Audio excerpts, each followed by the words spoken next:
Assalamualaikum warahmatullahi wabarakatuh.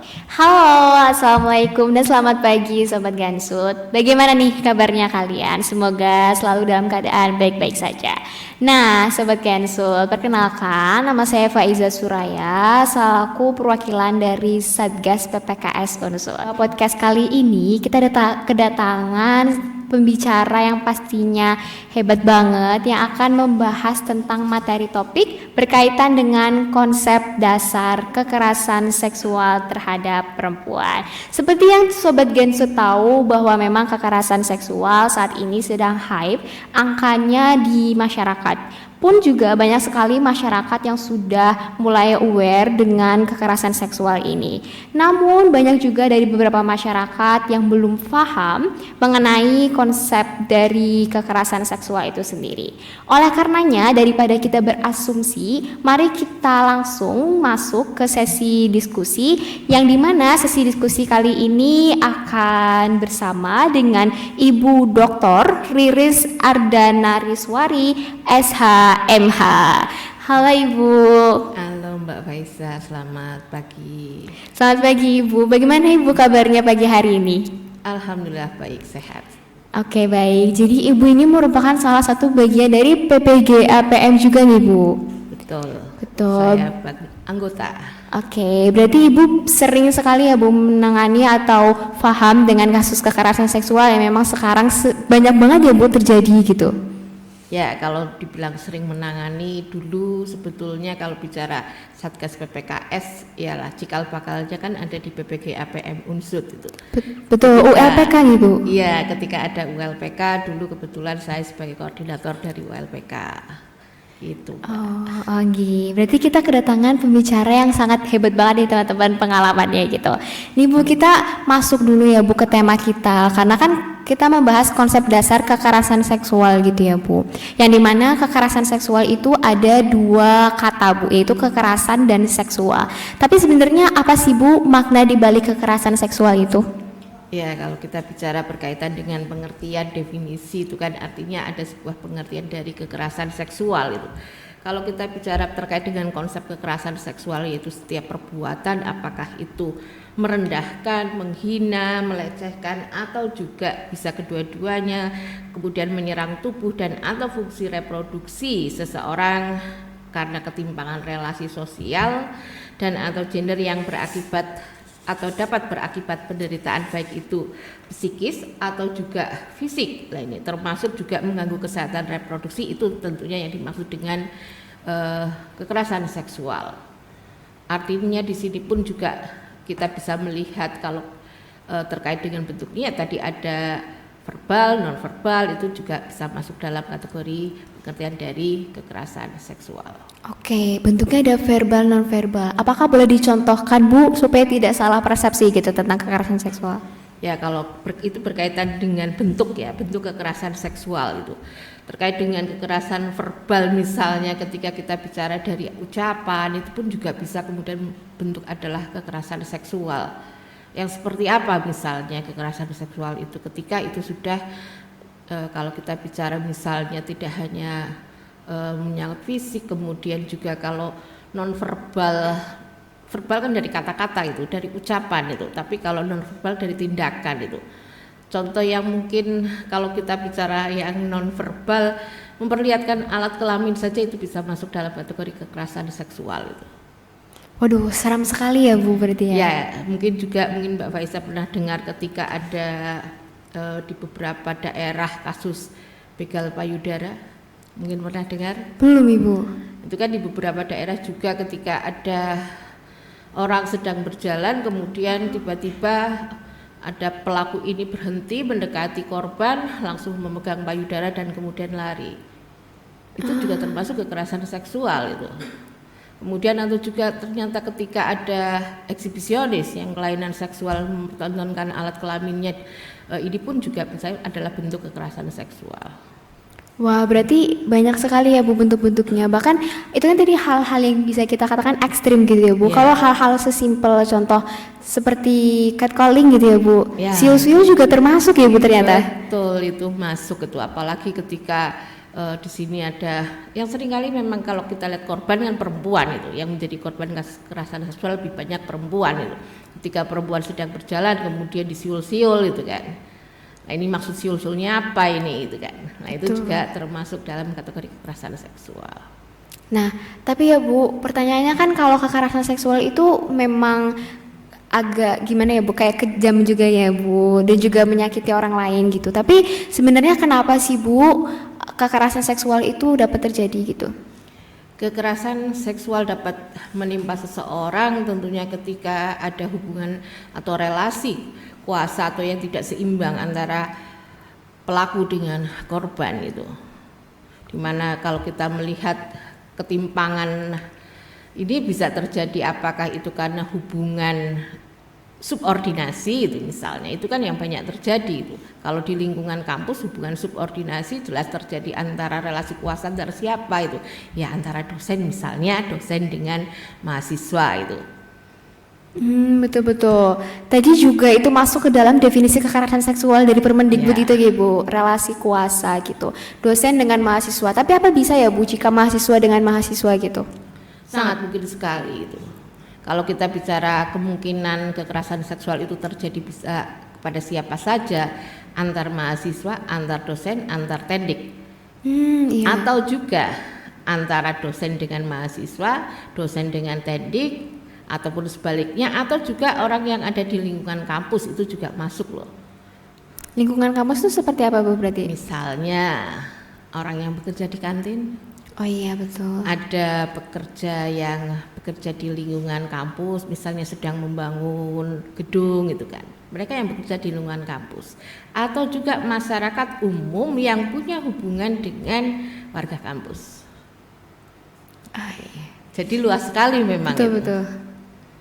Angge. Tapi kan kalau balik lagi ya Bu ke definisi kekerasan seksual itu ada relasi kuasa dan atau relasi gender. Nah ini Bu yang belum kita bahas yaitu relasi gender. Nah apa sih Bu kayak relasi gender itu? Ya kalau bicara relasi gender itu kan ya hubungan sosial antara laki-laki dan perempuan itu. Nah, hubungan laki-laki dan perempuan itu relasi gender, tapi ketika hubungan relasi kuasa itu di sini ada yang lebih tinggi dibandingkan dengan yang lainnya itu, ada yang lebih berkuasa dibandingkan dengan yang lainnya. Berarti perempuan dan laki-laki ya Bu. Tapi kalau kita lihat contoh ada memang beberapa kekerasan seksual itu yang bahkan terjadi sesama jenis gitu Bu, perempuan dengan perempuan. Itu berarti masuk kategori mana nih Bu? Yaitu masuk juga ketika kita bicara mengenai relasi gender kan tidak hanya laki-laki saja, tidak hanya perempuan saja, tidak hanya kemudian laki-laki dan perempuan. Tapi kalau saya berprinsip bahwa ketika kita bicara jenis kelamin yang ada di Indonesia ya hanya ada dua, laki-laki dan perempuan. Ketika apakah mungkin juga ada kekerasan seksual antara sesama jenis? Ya mungkin saja. Baik itu laki-laki dengan laki-laki, perempuan dengan perempuan, itu pun mungkin saja terjadi. Berarti memang probabilitas terjadi antara relasi kuasa, relasi gender itu tinggi sekali ya Bu. Ya untuk ini terjadi. kalau kita melihat ya memang banyak terjadi itu kan. Kalau kita lihat kebijakan yang ada di Indonesia sekarang ini ketika bicara mengenai perlindungan negara terhadap warga negaranya berkaitan dengan kekerasan seksual itu. Ini kan sekarang kita pun juga sudah ada kalau di lingkungan kampus ada Permendikbud 30 tahun 2021. Tapi kemudian dalam perjalanannya dan itu bukan perjalanan yang singkat tetapi perjalanan cukup panjang, kemudian akhirnya negara punya Undang-Undang Nomor 22 Tahun 2023 tentang tindak pidana kekerasan seksual. Oh gitu. Boleh dijelaskan lebih lanjut Bu tentang Undang-Undang Nomor 22 itu? Ya ini menurut saya undang-undang yang memang masih relatif baru itu. Ya implementasinya memang sekarang menurut saya masih dalam tahapan lebih banyak sosialisasi juga itu. Tapi yang perlu di-highlight adalah bahwa di dunia pendidikan menurut saya selangkah lebih maju ketika kita bicara terkait dengan pencegahan dan penanganan kekerasan seksual sudah ada terlebih dahulu Permendikbudnya. Betul. Sekarang memang kita sudah ada di teman-teman Permendikbudristek nomor 30 tentang PPKS gitu. Tapi ya Bu, kalau misalkan kita bicara tentang Permendikbud ini, saya pernah baca berita Bu, kalau misal banyak kontroversinya Bu, yang dimana kontroversinya orang-orang beranggapan bahwa wah ketika ini disahkan maka justru melegalkan kekerasan seksual itu sendiri Bu. Nah bagaimana menurut pandangan Ibu tentang opini seperti itu? Saya tidak sependapat itu kan. Sebetulnya dengan lahirnya Permendikbud ini adalah sebagai sebuah upaya terkait dengan di dunia pendidikan untuk melakukan pencegahan dan penanganan di mana kasus-kasus yang terjadi tahun 2020 kemudian tahun 2017 di dunia pendidikan ini banyak sekali kasus-kasus kekerasan seksual, dan ini kan menurut saya cukup menjadi perhatian kita bersama ini terkait dengan persoalan tersebut gitu.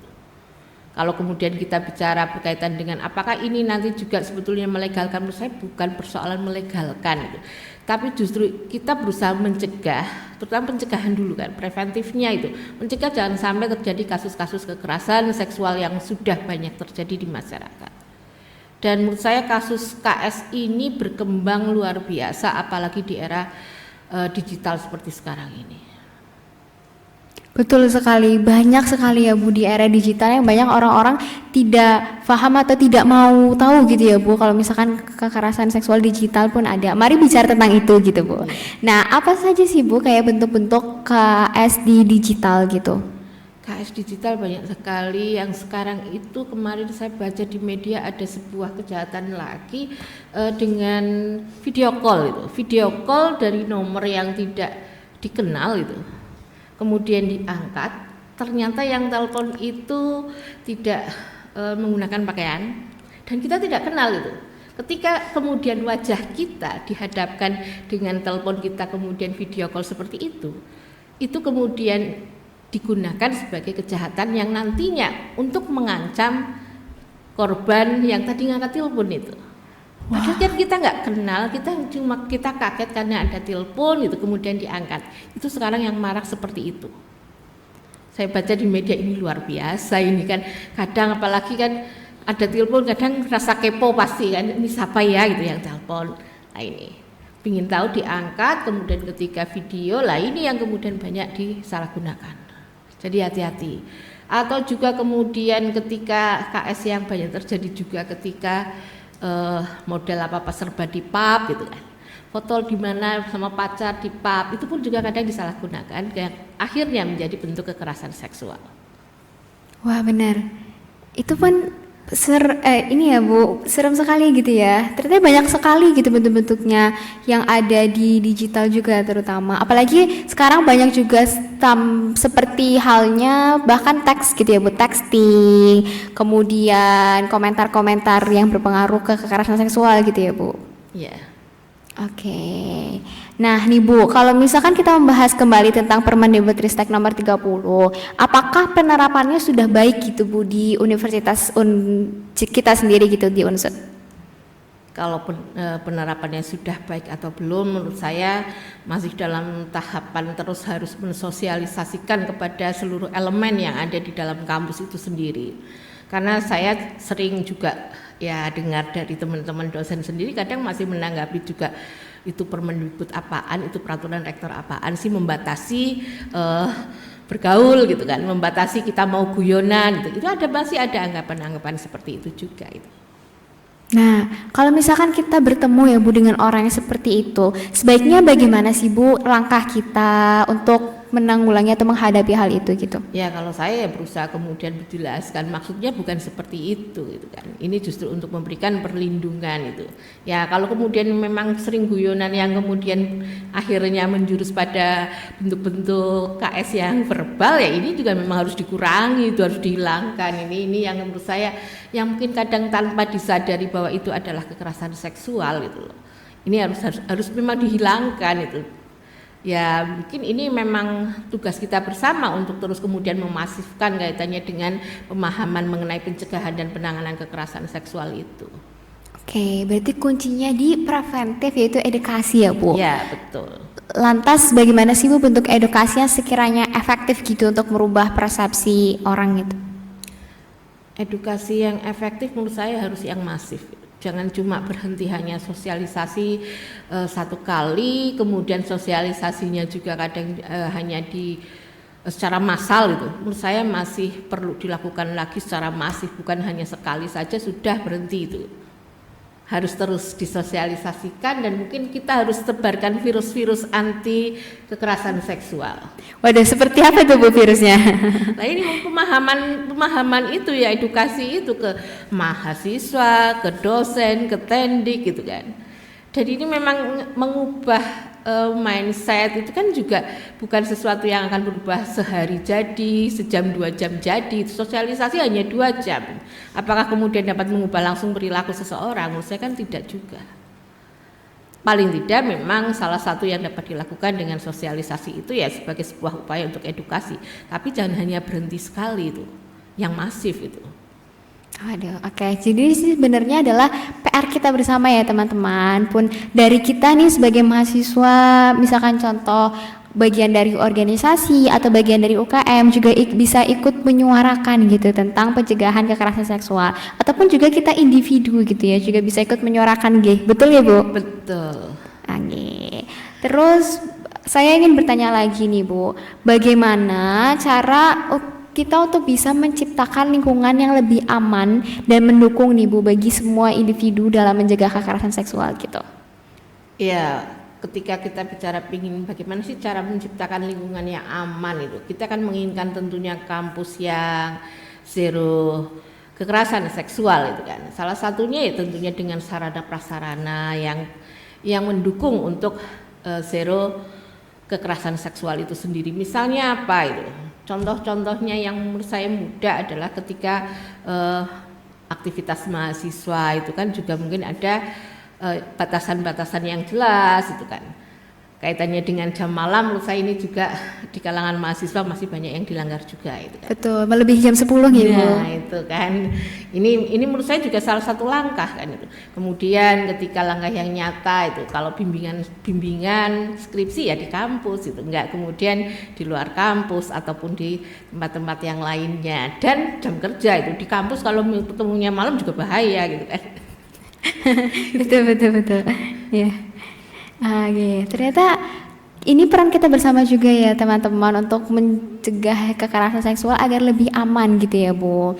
Tapi gini ya Bu, kalau misalnya kita bicara kekerasan seksual, memang pasti akan ada pelaku dan korban gitu ya Bu. Terkadang korban itu mendapatkan stigma negatif gitu Bu dari orang-orang terdekat karena pernah menjadi korban kekerasan seksual. Nah, bagaimana sih Bu upaya kita untuk bisa mengurangi stigma negatif tersebut gitu kepada korban? Yang pertama tentunya justru kita harus memberikan dukungan pada korban. Dukungan ya kita harus berempati kepada korban. Kemudian yang kedua berkaitan dengan korban ini juga kita harus mendukung untuk pemulihan korban.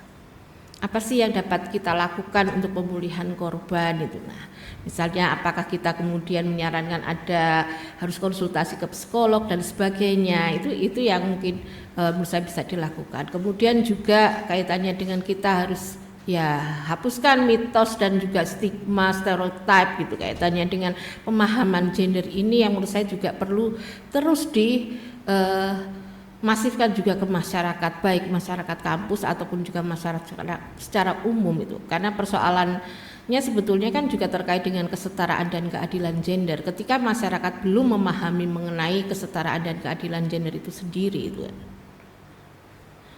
Justru itu PR kita bersama juga ya Bu. Yeah. Lantas bagaimana Bu kalau misalkan teman kita menjadi korban, terus apa langkah yang bisa kita lakukan gitu? Apakah tetap berteman dengan dia atau seperti apa Bu? Ya, ketika ada orang terdekat kita yang kita tahu menjadi korban, yang dapat dilakukan pertama kuatkan dulu mentalnya. Kemudian tentunya kalau saran saya kita dampingi dia, apa yang diinginkan dia. Apa yang diinginkan oleh korban itu.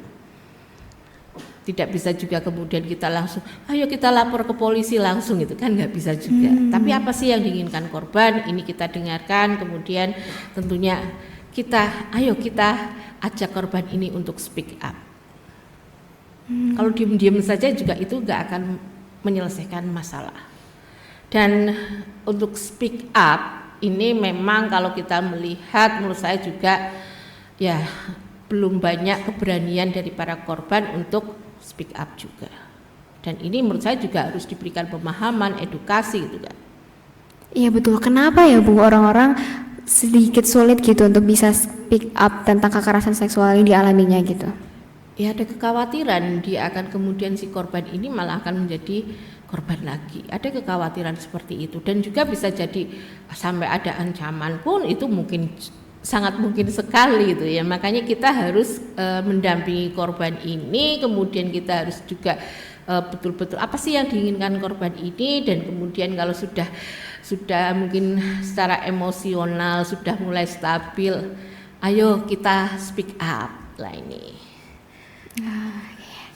Berarti kita harus mendukung. Speak up-nya juga harus hati-hati Mbak, bukan speak up ke media tentunya, tapi speak up-nya ke lembaga yang tepat dan orang yang tepat. Contohnya Satgas.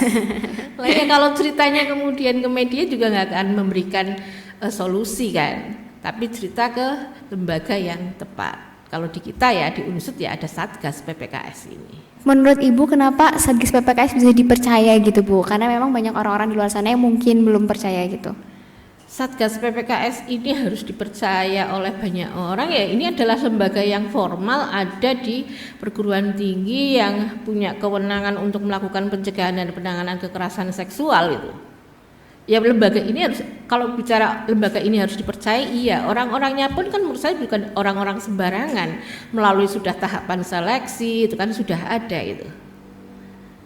Itu kalau saya secara pribadi, apalagi kalau saya itu termasuk yang membidangi lahirnya Satgas dan juga peraturan rektor yang ada di Unsud ini terkait dengan pencegahan dan penanganan kekerasan seksual itu.